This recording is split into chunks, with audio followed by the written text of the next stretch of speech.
the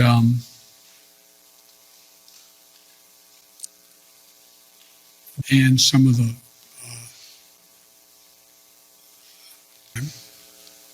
when the political coverage. What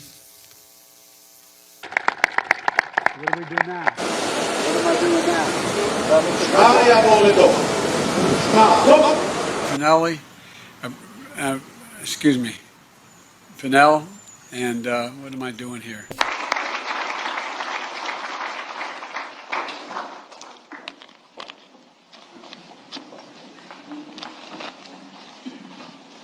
Well, folks, you know, you don't have to stand every time I hear "Hail to the Chief," wonder where the hell is he? Took me a long while. You think I'm joking? I'm not. Turn around and where's the president? He's fine. It's me. Let's not forget. Problems really stand out, especially short-term recall. And we're also joined today by Larson and I know. Have you decided, sir, whether to go to Saudi Arabia? No, not yet. No. There happens to be a larger meeting taking place in Saudi Arabia. That's the reason I'm going. It's that short-term recall that is much more noticeable in terms of looking at symptoms that point to dementia. And the president of South Africa, as I said. Oh, you did? I did not. Next, we see difficulty concentrating, losing track of the topic. You like to be able to. Anyway, America is a nation that can be defined in a single word. I was in the foothills of the Himalayas with Xi Jinping. Well, look.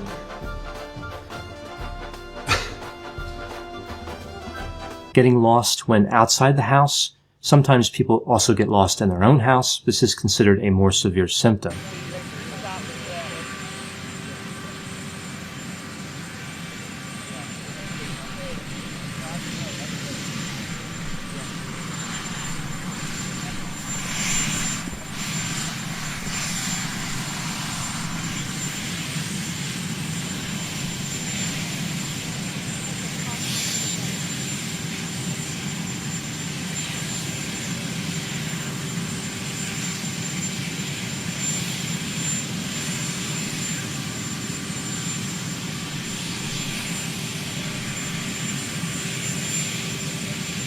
I get up in the morning and look at Jill and say, where the hell are we? Getting lost.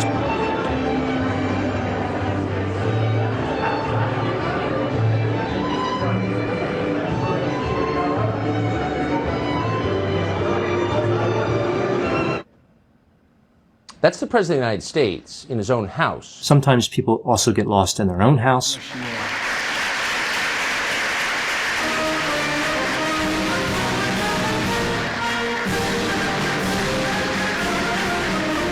Other symptoms include going off on tangents, being repetitious, having difficulty finding the right word. All men and women created by go. You know the thing. The administration I served in last. He forgot Barack Obama's name. We have a conversion of the road to Damascus. Because now you say, by the way, are you going to stick with the president on the following president? The last guy on this issue? He's saying that it was my boss. Confabulation. This is when somebody has gaps in their memory and their brain populates memories into those gaps.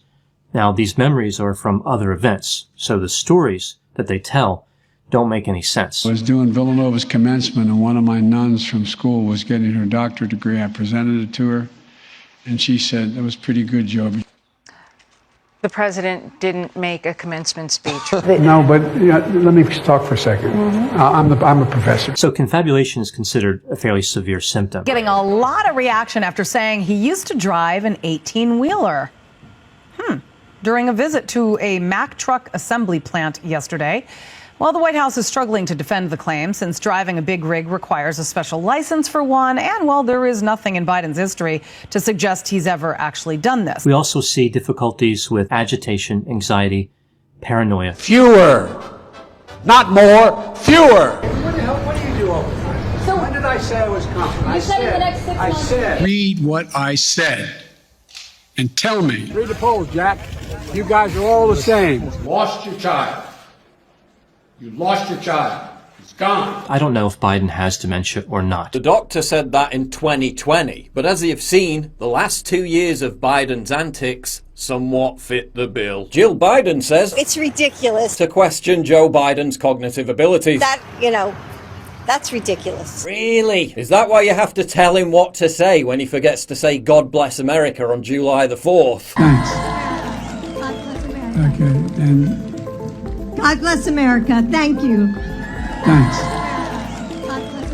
Or you have to remind him who he's running for president against. What kind of country we're going to be? 4 more years of George, he's going to find ourselves in a position where 4 more years of George, Well, you know, a lot of times when you're around somebody who's in cognitive decline, you find yourself trying to help them with the sentence, trying to help them complete it and saying, oh, no, that's not what you really mean. Let me help you complete the sentence. George, he's going to... Looking for my mask. I'm in trouble. I'm so glad I finally found you. Ladies and gentlemen, the Vice President of the Now it's all starting to make sense. Last week, President Harris and I...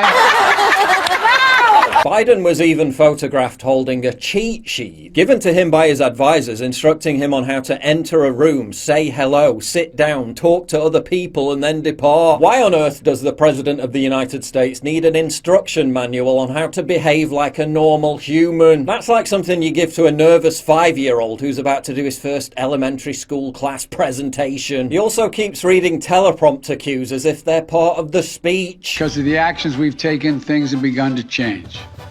End of quote. In the past 3 weeks, ballot is consistently higher than the percentage of the men who do so. End of quote. Repeat the line. Women are not without electoral and or political or maybe personal. And whose idea was it for him to recite the acronym of the alphabet, people? Combat discrimination against LGBTQI, plus. I'll let him off on that occasion. No one knows the full extent of that one. Oh yeah.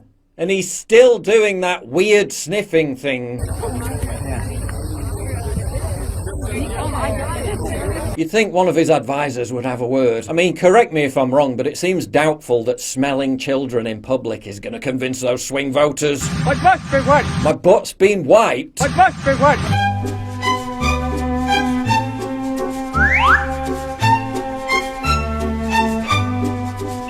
But it takes on an altogether more serious tone when some of these verbal gaffes appear to be declarations of war. It sounded like he told U.S. troops they were going to Ukraine.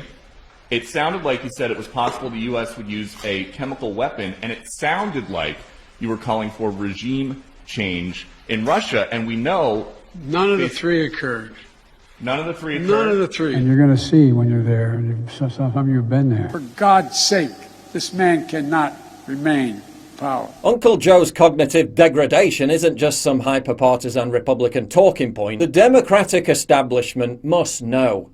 It just doesn't seem like he's gonna make it, and they're already making moves to have him replaced. The New York Times has written 6 hit pieces against Biden in the last month alone. According to an NYT poll, only 26% of Democratic voters say the party should re-nominate him in 2024. Listen, when even the regime loyalists at CNN are laughing at your poll numbers, you know you're in big trouble. Primary voters want a different nominee. 2/3. If you break it down by age, 94% of Democratic primary voters under the age of 30, 94% say they don't want Biden. That is a stunning number. Yes. But as with everything else, Biden just seems confused by the whole thing. That poll showed that 92% of Democrats, if I ran, would vote for me. A majority of Democrats say they don't want you to run again in 2024. Left-wing group Roots Action has just taken out a six-figure ad buy in an attempt to block Biden's 2024 nomination. 15% of his staff have also fled the sinking ship. And that loss is far greater than former President Obama and Trump. Biden losing 15% in his first year in office. Trump lost 1% by his point, and Obama 4%. They're also bizarrely acting in public as if Biden isn't even there. Shunned. Nobody would talk to him.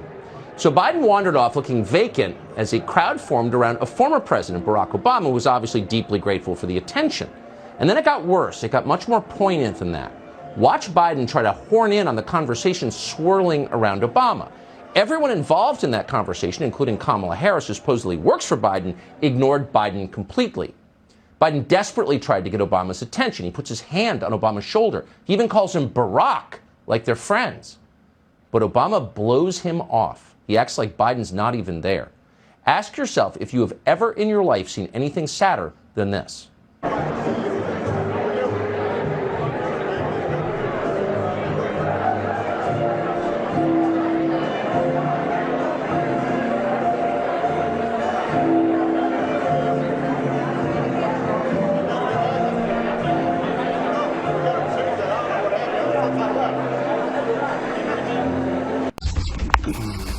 Chocolate chip.